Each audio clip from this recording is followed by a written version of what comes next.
Welcome, everybody.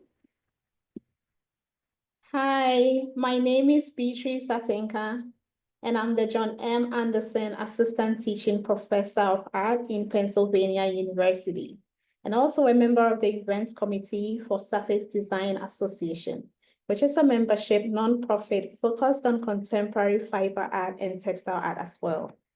I'm very delighted to welcome you all to this week's Textile Talk, Learn, Make with SDA Part 1.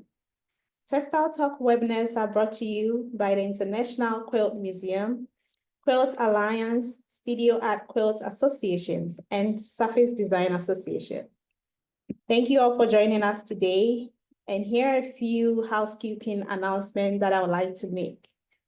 This is a webinar. Your screens and mics are not active or showing. So we welcome questions which we would answer at the end of all the artists' presentations.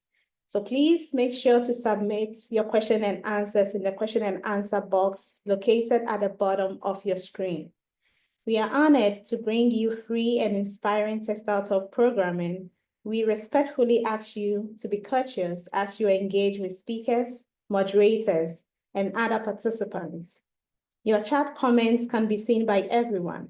So please use the Q&A for questions, chat box for greeting others, and survey for commentary or ways that we can improve on SDA. If you prefer not to see notifications from the chat, you can click on the chat button to toggle them on or off. I'd like to share some comments about SDA workshop series. SDA is pleased to present a sneak peek at our Spring 2025 online workshop series. Today, we hear from 4 of our 8 workshop instructors, who are Jenine Shereos on knotless netting, Erin Fletcher on bookbinding, Radha Pandey on papermaking and encaustics, and Robin L. Bernstein on yarn painting. In November, we'll preview the next 4 instructors. The workshop format spans from Saturday to Saturday, with 2-hour instruction sections on the weekends and a midweek meetup to troubleshoot, share progress, and gather in community with our participants. Instructors will be present during the workshops, making it a great way to get to know instructors and fellow participants. All workshop recordings will be available to participants for revisiting until the end of 2024. Registration is limited, so the sessions are really small. Since the workshop series take place over a 3-month span, taking several workshops at a reduced rate is very doable. SDA workshop series is open to members and non-members, so please register with a 10% discount through December 15th using this coupon code. And if I were you, I will write this down now. Textile Talk, all caps. Textile Talk, all caps. More details are available on the SDA website. We will now move on to our very first presenter for today, who is Jenine Shereos. And Jenine is unable to attend our live webinar today, so we have a recording of her presentation and a bio that I'm about to read in a minute. Jenine Shereos is an American artist who uses textile techniques alongside natural and organic materials to explore the complex and tenuous relationship between humans and the natural world. While her oeuvre includes installation, fibers, photography, and sculptural works, she is best known for her intricately crafted leaves stitched entirely with human hair. The work of Jenine Shereos has been exhibited widely, both nationally and internationally, and has been featured in numerous publications, including the Los Angeles Times, the Boston Globe, and Frame magazine. Shereos is a recipient of the Massachusetts Cultural Council Fellowship in Crafts and the Rogers Fellowship for Textile Art at the Hambridge Center in Robin Gap, Georgia. She's currently a visiting lecturer in the Fibers Department at Massachusetts College of Art and Design in Boston, Massachusetts. Let's take a look at Jenine's recording presentation. Thank you so much for inviting me to teach another workshop with SDA. I'm really excited to be here and to talk a little bit about my work and my teaching. In this particular series, I've recreated the vascular structure of leaves using only human hair. And I became really interested in this idea as I was hiking through the woods and I was finding these kind of skeletonized leaves. And I started thinking, what if I could what if I could recreate this using human hair? And so it took me about a year, but I came up with a process that I was happy with where I started to stitch into a water-soluble backing called Salvi. And at each point, I would thread the hair on a needle. At each point where the hair intersected, I would tie a little knot so that eventually when I dissolved the backing, the leaf would hold its form. So I became really kind of intrigued by this very meditative process of building up a structure stitch by stitch, almost on a cellular level. In my own work, I'm really interested in open work based on kind of netting or lace structures. And so for the workshop that I'm going to be presenting through SDA, we're going to continue that exploration, only in this format, there will actually not be any knots. So it will be entirely the technique of knotless netting, which is sometimes called looping. And this is really an incredible ancient technique that's been part of human history all over the world for thousands of years. And so we're going to look at this history. We're going to look at how the earliest nets have been created, but then we're also going to look at how contemporary artists are using this technique today. There's so many possibilities for potential in terms of revealing or concealing a form, encasing a form or using it as a structure or a skin, and just as a way of adding another layer of meaning to your work. The netting can be used as to mold around another object. We'll look at textile hardeners as well. So thinking about creating a structure with this technique and really looking at ways that you can learn a new technique and incorporate it into your own work. So I'm really excited to present this workshop and I'm excited to see what you create. Thank you.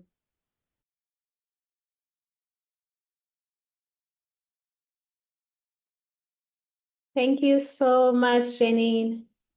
We move on to our second presenter, Robin L. Bernstein. Robin L. Bernstein studied at art in St. Paul in Maine and Champaign-Urbana in Illinois before earning her MFA in painting and drawing from the San Francisco Art Institute.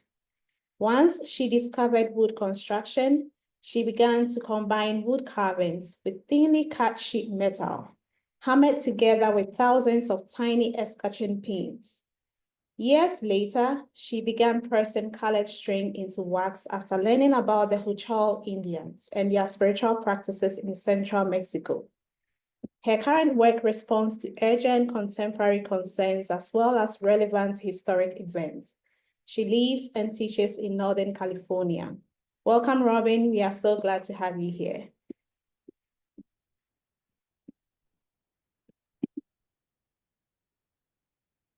Thank you, Beatrice. Much appreciated. I am very happy to be able to share my work and this yarn or string painting technique with you for this SDA workshop in February. I'm honored to be joining this lineup of other artist educators for the upcoming series of workshops. The range of materials and processes and practices and instructors that have been compiled is very impressive and exciting, and thank you for putting us all together. Some of you might have seen my name or seen me last month as I joined two other artists, Mirka Nastor and Karen Graffin, in a textile talk here titled Dignifying the Dead, Memorialization Through Fiber Art, which is now up on the SDA website and also on YouTube. I was also invited by SACWA to jury the exhibition Bearing Witness, which is now up at the Institute for Holocaust and Genocide Studies at Raritan College in New Jersey. I will say that being invited and then jurying this particular show was very exciting and unexpected, not only artistically, but emotionally, as each work focused on genocide, injustice, historical events, and matters of morality and privilege. And you can find out more about me and this show and this work by clicking on the links that are all provided. So as Beatrice said, I am trained as a painter, having gotten my degree in painting and drawing from the San Francisco Art Institute. And I've been teaching in a wide range of settings for over 40 years. I started off at the community college level in Modesto, California, where I taught basic and advanced drawing, printmaking, and I ran the art gallery there and taught and developed a curriculum in gallery operations and management. We mounted dozens of fabulous exhibitions there. I ended my formal teaching career with Art Makers, which is my own studio school here in my studio. Unfortunately, we closed during the pandemic. In between, I taught and designed curriculum for the Trilingual Renaissance International School in Oakland, California. And I mention this because every year we traveled internationally. And one year, 2007, I was part of leading an art trip to Oaxaca, which is how I came upon this yarn painting technique. I was designing curriculum and teaching the kids everything that we were going to be seeing and studios we were going to be visiting. And although the Huichol are not centered in Oaxaca, I learned about this technique. And if anyone has ever used glue and yarn, especially as a kid or in teaching, it's pretty horrible. It's sticky and unwieldy. And I thought this waxed surface with fiber would be a great substitute. And it completely was a great substitute. So I started experimenting with it, and it completely took over my own studio practice. I had been a wood carver, and those days were done. Currently, I'm teaching workshops mostly in person at, I have regular workshops at the Pacific Textile Arts in Fort Bragg, California. I've done some classes at the Contemporary Jewish Museum in San Francisco, and primarily I advise and work with high school and college students, helping them to create and strengthen their portfolios in advance of applications to art school. In 2022, I completed an 18-work series about the Holocaust titled Beauty and Terror, and these two images on the screen are from this series. The image on the left is titled Treblinka, and the right is Volery. They are made completely by pressing thousands of tiny little cut pieces of colored string into wax, which acts then as the adhesive. I highlight the history and stories of these particular pieces and others in my textile talk, which you can find also on my website. The stories of all the work are written there. This series, Beauty and Terror, has been exhibited in whole and in part over the years. It did take me 13 years to complete the 18 pieces. I will say that the length of time it takes me to make these giant pieces, which some last between 4 and 6 months, should not be daunting to you as a student, because we'll be working on a much smaller scale. But oddly and interestingly, no matter the scale, the time just seems to fly past when you're using this technique. So my most current work, post Beauty and Terror, is now centered on what Beatrice mentioned, my most urgent contemporary concerns, although history completely informs everything that I do. My recent subjects include artificial intelligence, eco-fascism, and the climate and political extremism. Next slide. So the repeated pressing of string or yarn into a soft, buttery, honey-scented surface literally enchanted me when I first experienced it. And it didn't take me long to discover that this richly colored, textured surface could match powerfully with strong subject matter. It works beautifully this way. It also works with observational still life work, with abstraction, improvisational ideas, free form or formal compositions, decorative or illustrative approaches. What is remarkable is that the process requires active, creative decision-making while at the same time providing a calm, centered, meditative experience. So in this workshop, I'll give you a short introduction to the work of the Huichol Indians, their imagery and colors that support their spiritual beliefs. These artists use symbolism to represent ideas from their dreams and their desires. And this approach, using symbolism or text or other things, is a perfectly acceptable one coming from whatever cultural background or belief system that you have. I'll also show you process pieces and examples of student work. So in the mail from me, you will receive 2 wooden waxed panels, one larger than the other.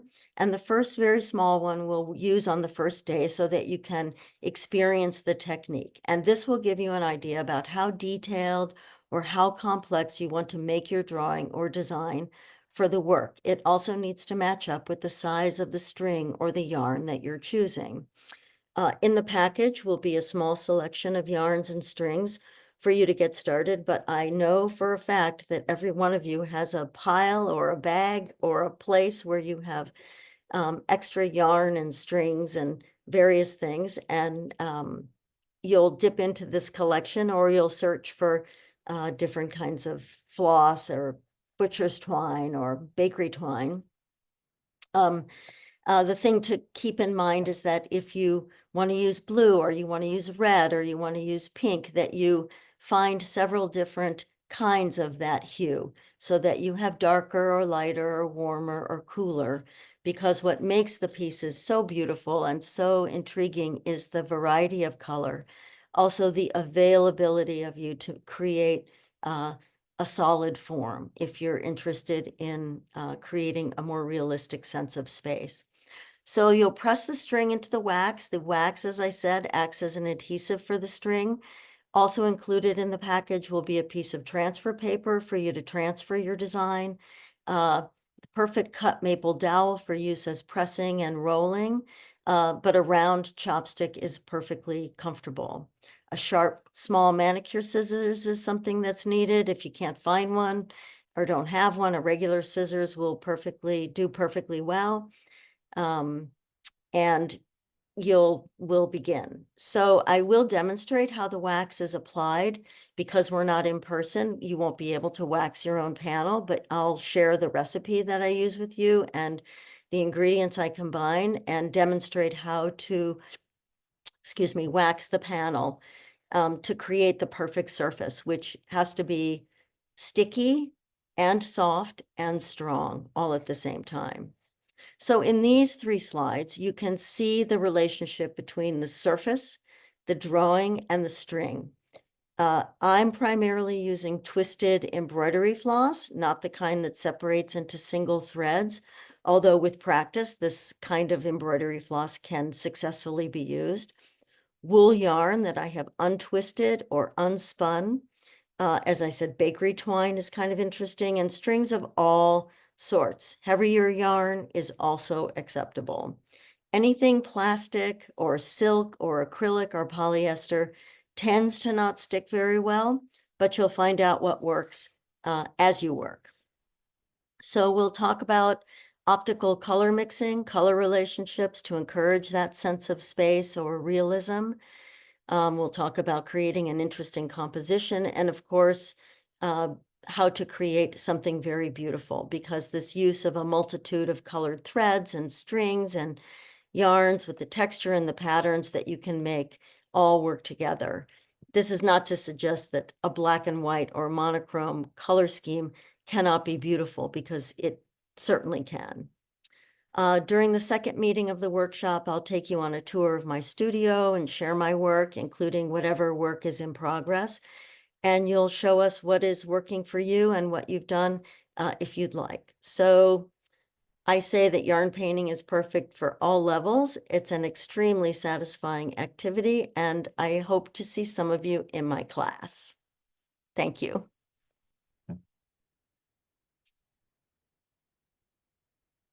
Thank you so much, Robin. We hope to see your second workshop and your studio. I'm so eager to see that. Thank you. Our next presenter is Radha Pandey. Radha Pandey is a book artist, paper maker, and letterpress printer. She earned her MFA in book arts from the University of Iowa Center for the Book. She specializes in Indo-Islamic papermaking and teaches book art classes in India, Europe, and the US. Her book, Anatomia Botanica, in 2014, won the Mica Book Award and received an honorable mention at the 15th Carl Herzog Award for Excellence in Book Design. In 2018, her book, Deep Time, won the Joshua Heller Memorial Award.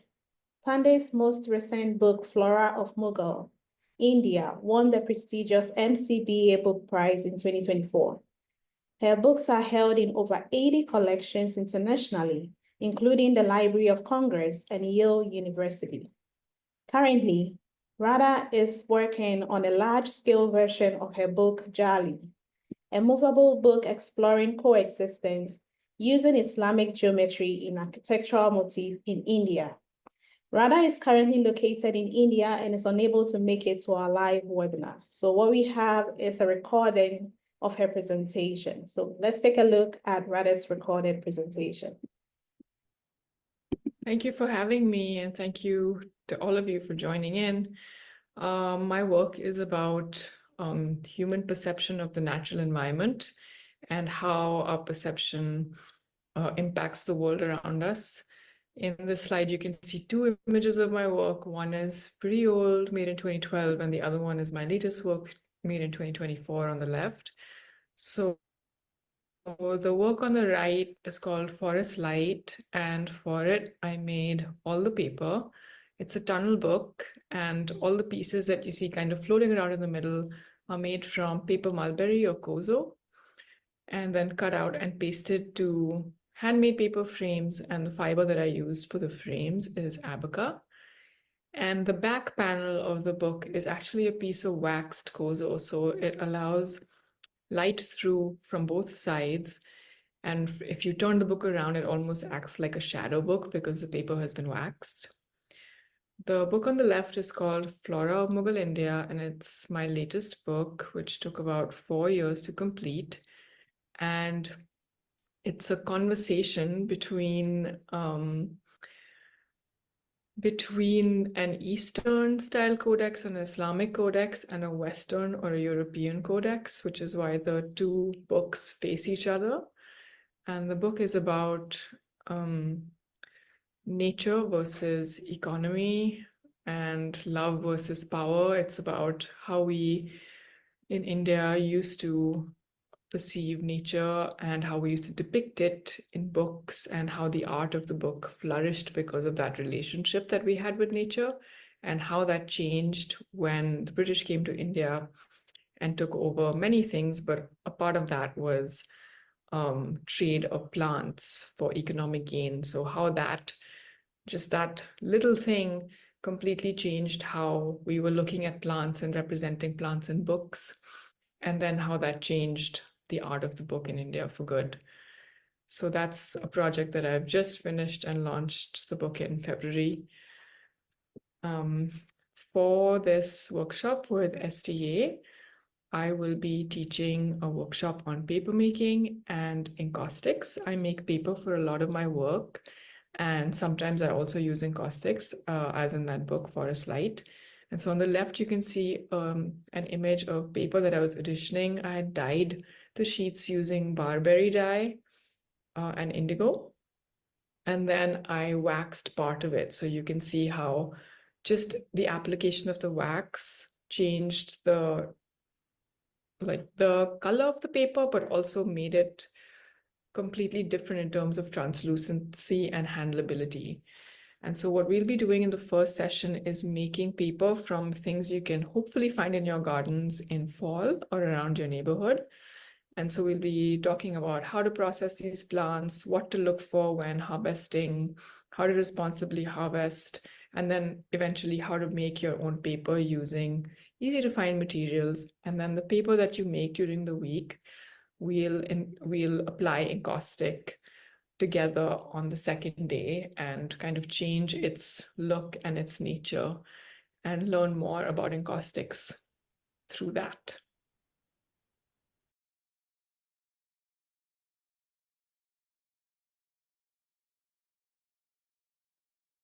It's so amazing to see how all these artists are exploring with specific media that is personal to them, but all these techniques are kind of like running between each artist, the connection.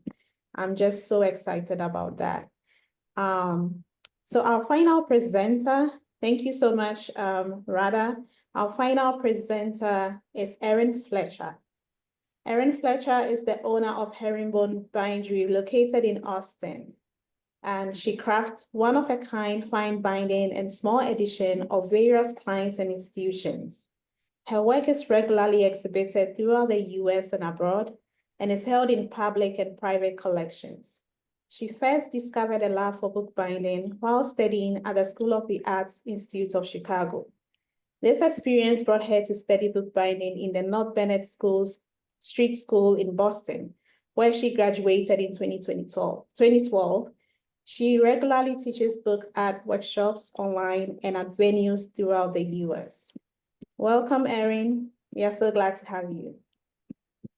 Thank you so much. I'm excited to be here. I want to thank SDA for having me back to teach again. So as Beatrice noted in the introduction, I am a bookbinder. And I think this is a really broad term, even compared to Radha's work, who is making artist books. As a bookbinder, I'm generally making just the exterior, so just the binding or the covers, while also focusing on the functionality of the book. So I don't have much involvement in the actual content. And I do also want to say that if you happen to meet another bookbinder, they may describe their practice a little differently from my own. But in my studio practice, under the moniker Herringbone Bindery, it's segmented into 3 different parts. I take commissions, so I have client work, I create work for exhibitions, and I teach. My client work is not represented on the screen here, but any one of these pieces could certainly have been created as a commission. I tend to produce the widest range of binding styles for clients. And part of my job is to make sure I'm selecting the most appropriate structure and technique based on the needs or goals of the project.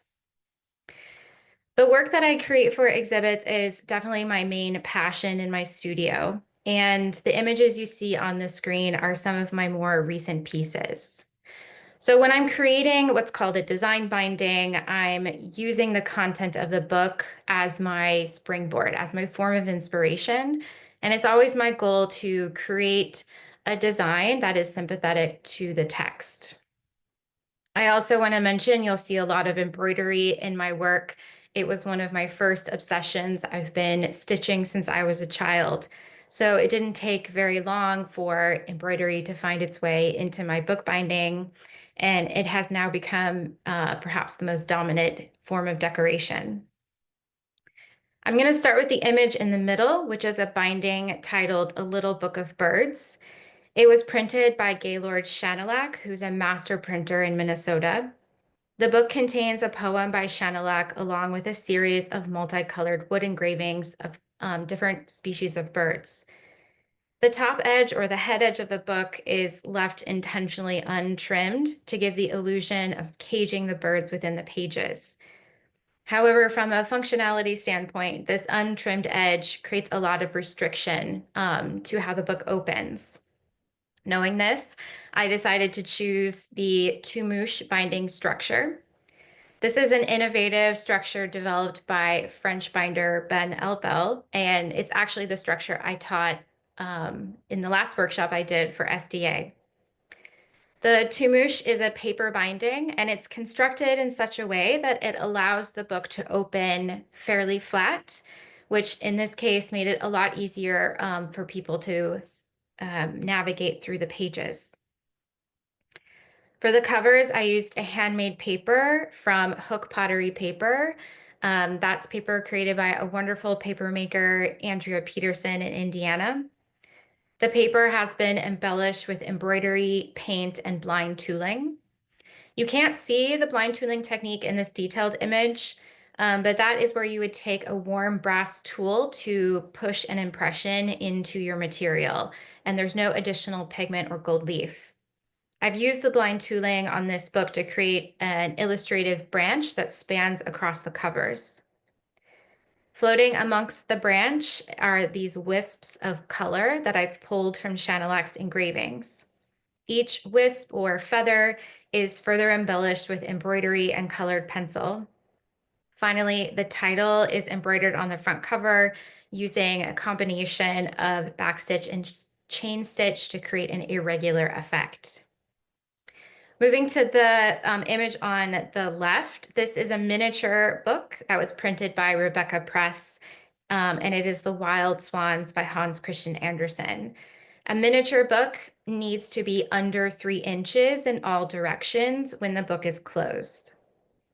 So The Wild Swans, if you're not familiar, is a fairy tale that tells the story of a jealous stepmother who disrupts the childhood of 11 brothers and 1 sister. The brothers are cast away and undergo a daily transformation from human to swan. After being cast out herself, the sister embarks on a journey to find and free her brothers from their foul form. In order to do this, she must break down stinging nettles into fiber and knit each of her brothers a shirt, all in total silence, for even 1 word will be the death of her brothers. So to fit this story, I chose the knitted boards binding, which you can see peeking a little bit behind the chemise covered in leaves. The knitted boards binding is a truly unique structure developed by Belgian binder Marja Vilgenkamp. The boards were knitted with a dyed paper yarn and further embellished with paint. The slipcase is constructed with 72 hand-cut paper leaves, all which have been embroidered onto a leather base. The title has been stitched into 2 of the leaves. The box, which you see to the left, is covered in a blue leather, and the swans and roses are onlays of handmade paper, all further embellished with embroidery and paint. This binding was recently awarded Best Miniature by the Society of Bookbinders for their 2024 International Bookbinding Competition and is currently on view in London. The final piece, which is on the right of the screen, is not a binding at all. It's been a real interest of mine to take my decorative techniques that I use on bindings and work them on a flat surface. So this is actually a panel that is meant to be hung on the wall. It is covered in leather and incorporates handmade papers as well. This piece was made in collaboration with a fellow binder, Gabby Cooksey, for an exhibition called Night Circus. This is being put on by the Guild of Bookworkers. It's currently on view in Boston and will continue to travel the country throughout 2025. So women were once delegated to a small sector of the binding process, back when there were huge binderies that had several hundreds employees. So it wasn't until a few women dared to step outside of this prescribed realm that we kind of have all these amazing women today exploring bookbinding. So to capture the spirit of these trailblazing women and working within the theme of Night Circus, Gabby and I chose to create a vintage circus-inspired poster using the tattooed lady as our star. Tattooed women worked in circuses and sideshows at the turn of the 20th century to transgress the gender norms of the Victorian era. Around the same time, binders and designers such as Sybil Pye, Catherine Adams, and Rose Adler began to make waves in the field of bookbinding. Since then, as I mentioned, so many talented women have continued to shape this field, making it possible for us to pursue our own passions and interests. For our tattoo lady, we wanted to pay homage to the women who inspired us by covering her body with imagery from their work along with tools of the trade. The lady and the goats, well, we call one a goat and one a gobra, were actually hand tattooed onto goat skin by my collaborator, Gabby. Her outfit and surroundings were created by myself. I used a mix of handmade paper and leather along with embroidery and colored pencil to create all the decorative details. Like I said, this was us stepping outside of our normal routine of binding books, but it was a really fun way to see how we could use our skills to create something completely different.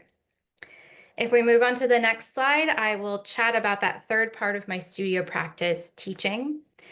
When I teach, I don't necessarily teach the style of bindings I just showed in the previous slide. I really like to teach things that are a bit more accessible, things that are open to people at all different skill levels. And there are seemingly endless ways to bind a book. So in this workshop, we're going to focus on one of those more simple styles of bindings, but one that I think that can be really modified through the use of different materials and decorative techniques. This class is going to focus on a variation or two variations of what are referred to as the cross-structure binding. These were developed by Spanish binder and conservator Carmenco Aragui. And the cross-structure actually gets its name from this interlacing action that occurs across the spine to bring the covers together. These are modern bindings, but they are rooted in techniques found in medieval structures. Many bookbinders in the past and even today are using things that came before to build upon. Carmenco has explored a range of different ways of creating the cross structure, but in this class, we'll focus on just two of them. So we will start with the basic, which you can see on the left-hand side of the screen. This way, students will become familiar with the sewing pattern, the best way to hold tension, and the most simple ways of cutting and interlacing the covers. The protective variation shown on the right is going to be the second model that we make. This one is going to have leather covers and include button closures. Students will be invited to decorate their models and will explore simple ways to do this on both the paper and the leather. As I mentioned, these structures are really great for folks who have any level of experience with bookbinding, whether you're brand new or you have done some. And the covering material that we'll use in class will be paper and leather, but I'm really going to encourage students to explore these models further on their own, introducing more familiar materials and techniques, and possibly explore Carmenco's other variations. If you sign up for my class, you guys will receive a kit of materials. Most of the materials will be kind of prepped for you, cut down for you, so we can get right into learning the different techniques. And the tools that you'll need for this class are very basic, maybe like a bone folder or an awl are going to be the most complex tools you'll need for the class. Again, I want to thank SDA for having me teach, and that's my presentation. Thanks. Thank you so much, Erin. I am super excited for your workshop in May. So thank you all our presenters. We are hoping to learn more in our workshop in spring. And in order to learn more, please put the link in our chat right now or scan the QR code on your screen. We will then move on to answer audience questions. If you have a question, please put that in your Q&A box at the bottom of the screen and we would attend to that.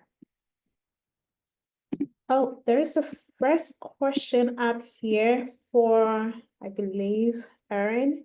It says that, does the bookbinding classes require a lot of hand strength? I wonder if my 60-year-old hand with arthritis are strong enough. Yeah, I would say if you're really interested in taking the class, you should definitely take it. I mentioned that as a note because sewing a book by hand does require some hand strength to get the tension correct. But if your tension is looser it's fine. You'll still walk away with a functional book. There are different parts of the leather binding where we are going to have to stitch into the leather, but I am going to supply you with some extra materials that will help you prepare holes in the leather to make that step a little easier. Okay. I see that there's a question about materials being posted to the UK.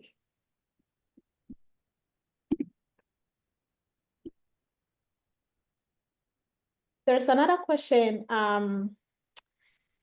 about, okay, so here's a question about motivation in your teaching workshops. What motivated you to teach, to start teaching workshops, and how do you believe this experience impacts both your artistic practice and the participants' learning journey? And this goes to both of you. I guess I'll start. Teaching has always been a passion of mine. Ever since I graduated from the North Bennett Street School in 2012, I started teaching at the school immediately. For bookbinding itself, I believe the craft has really lasted as long as it has because people have imparted their knowledge onto the next generation, whether they're going to use that as a career or just as just a hobby. So I've found that to be very important. For me, it also helps me understand the challenges of bookbinding more when I see the struggles that my students have, when I see the questions that they have. So it has, I think, allowed me to elevate my own practice through teaching. Thank you. Oh, Robin, it looks like you're muted. Sorry about that. I love teaching. It is extremely energizing for me and completely gives back. I did not know I was going to really love teaching or want to be a teacher until I got my very first teaching job. And with teaching drawing and teaching people how to draw what they see, realistic drawing was enlightening. It's enlightening to people who think they can't draw, they've never drawn. And it's knowing that it's a skill that someone can learn. Like you can learn all of this. You can learn if you decide to learn, and it's so rewarding as a teacher to teach someone how to do that. In terms of the yarn painting, what you get from this technique is so marvelous that I love sharing it with people, because you truly are surrounded by the smell of honey while you're engaged in a creative act. And it isn't even me that does it, it's the process itself is very rewarding. But I just like sharing what I know when I can. So yeah. So in other words, it feels like during your teaching practice, that's when you get to troubleshoot a lot because you keep learning every time, right? Yeah. And of course, teaching helps you teach. Like you learn and you see how everybody approaches the process. And if you've been teaching for a while, like you can anticipate what could happen, which can be very helpful. Mhm. Okay. Can you share any success story from past workshops that highlight the experience for attendees? Well, I told this little story before the webinar started, but I taught just last Sunday at the Contemporary Jewish Museum in San Francisco, and I taught a group of older teens who are involved in anti-bias leadership training at the museum, so surrounding art.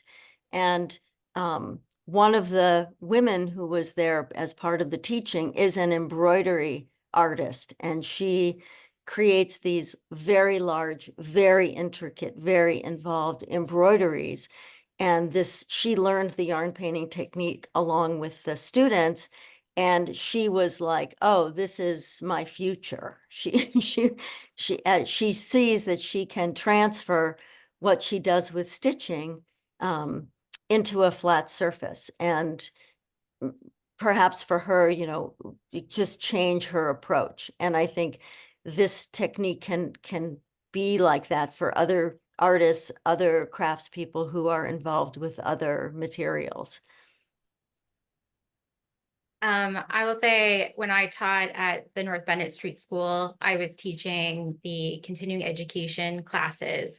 So for some folks, it was their first introduction to bookbinding and their first introduction to the school. And over the 10 years that I taught there, I think I had a small handful, maybe 8 or 10 students move on to their full-time program, which is what I went through. So just seeing that kind of spark that those folks had, that I had from, taking 1 or 2 classes with me and then deciding this is what they wanted to do for the rest of their life. And they made the commitment to go to school. And now seeing them working in the field, I think that has been, for me, the most rewarding part about teaching this skill.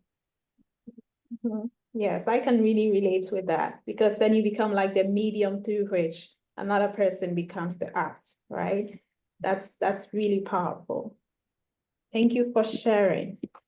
There's another question that says, Erin and Robin, each of you are reimagining stories visually through your work. What does the research process look like for you? And how do you navigate the balance between staying true to the story while also incorporating your own personal artistic style? Well, I'll say for me, as I mentioned, I'm typically working off of content created by other folks. That's definitely my starting point. So reading that work, writing notes as I'm reading, things that kind of jump out to me that I think sound intriguing, exciting, things I want to explore further. Rarely do I ever kind of stray too far from that source material, because as the binder, I'm really trying to highlight the text, make whoever's looking at the book really excited to open it and look at what's on the inside. I have had instances where I've maybe didn't enjoy the text, and it was my opportunity to make my own kind of statement against it. And that has been for kind of the purpose of an exhibit. So I think it's hard for me to kind of jump out of my own artistic style. I just sort of let the inspiration take me where I want, but I definitely like to stay within a certain color scheme, stay within certain aesthetics, and so, I don't know. I've slowly tried to encourage myself to work outside of those things, and using that the source material to help me with that. For me, the research aspect to my work is quite extensive. It's very important for me to stay as close as possible to facts and truth, especially given the, how things are in our current day and age. So I go to as many different sources as possible to make sure I have the story correct. And sometimes that's not perfectly easy to find, but generally not too hard either. And when I compose my work, 98% of what's in the work is related to the story, whether through symbolism, choosing particular flowers that have particular kinds of meanings or color schemes, or the shapes of my work. Sometimes they're the shape of a medal or the shape of an award, or something that is connected to the story, so that the piece really presents, what I want you to know. And often my work includes dates and places and numbers and things like that, or quotes. Even the contemporary work, I have names of people. So there's a place for someone else to start also.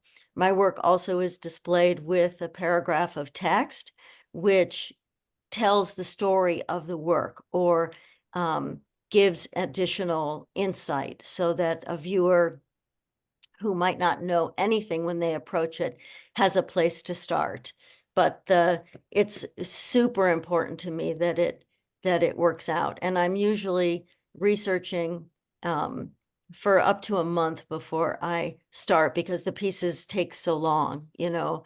I want to make sure that I have it right. But of course, there's always new information that comes up, you know, so sometimes the numbers and stuff are shifting. Mhm. That's good to hear. Yeah.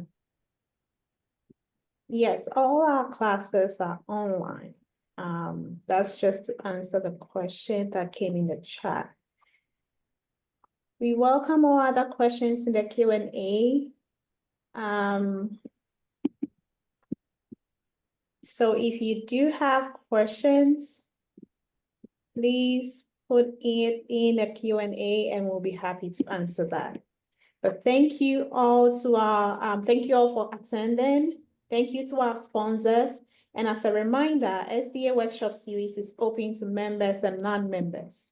We have 8 workshops this coming spring 2025, and we'll hear from our other instructors on November 20th. So put that in your calendar and do not skip it. Please see the link in our chat to learn more and register. As a reminder, we have a 10% discount when you register from now through to December 15th, and the coupon code is Textile Talk, all caps. This recording will also be available on YouTube in next week. And if you value the programming that you are viewing, please consider making a donation to support this free programming that is available to you all.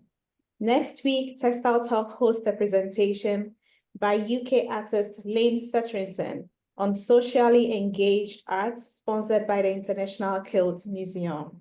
Thank you so much, and we hope to see you next week and on November 20th. Thank you. Thank you.